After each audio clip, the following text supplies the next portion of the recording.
Hi, I'm here to discuss the Indian government's ambitious project to revolutionize the way our country embraces and regulates technology. I'm talking, of course, about the much-awaited Digital India Act, a new central law that will overhaul India's digital regulatory ecosystem. Why do we need a new law? Well, the current law governing the internet and digital markets, the IT Act, was enacted 22 years ago when the internet was clearly in its infancy. Since then, technology and the internet has exploded, giving rise to new challenges and risks every day from a legal and regulatory perspective. Unfortunately, the IT Act has been unable to keep pace with these developments, despite several amendments and efforts from the government. And this gap between technology, business, and law is ever widening. So the Digital India Act is proposed to replace the IT Act, and together with the Digital Personal Data Protection Bill, the National Data Governance Policy, and certain amendments to the Indian Penal Code will overhaul India's regulatory framework. What do we expect from the Digital India Act? Well, stakeholders have varied expectations for this law, but based on consultations being conducted by the IT Minister throughout India, several significant changes from the existing framework are anticipated.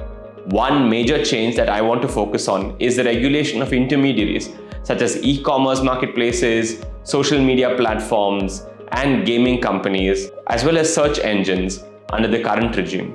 Intermediaries under current law have safe harbor protection, which means that they're immune from responsibility and liability with respect to content and actions of third parties on their platforms, so long as they can fulfill certain minimum due diligence requirements and respond to court orders and government directives to remove harmful content.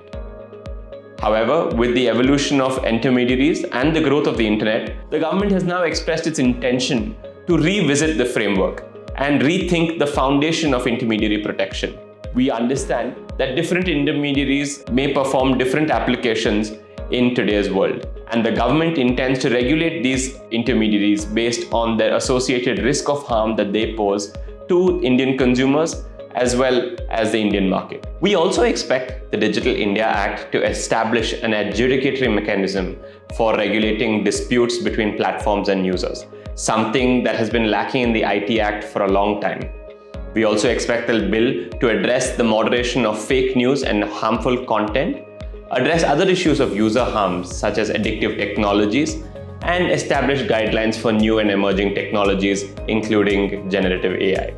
The minister has thankfully clarified that the Act will not stifle innovation unless there's something harmful to users.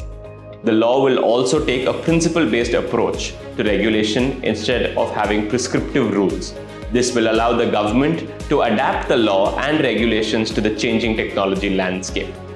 Stakeholders expect the first draft of the bill to be released for public consultations in the next month, and we expect a robust response from all the stakeholders in the tech industry.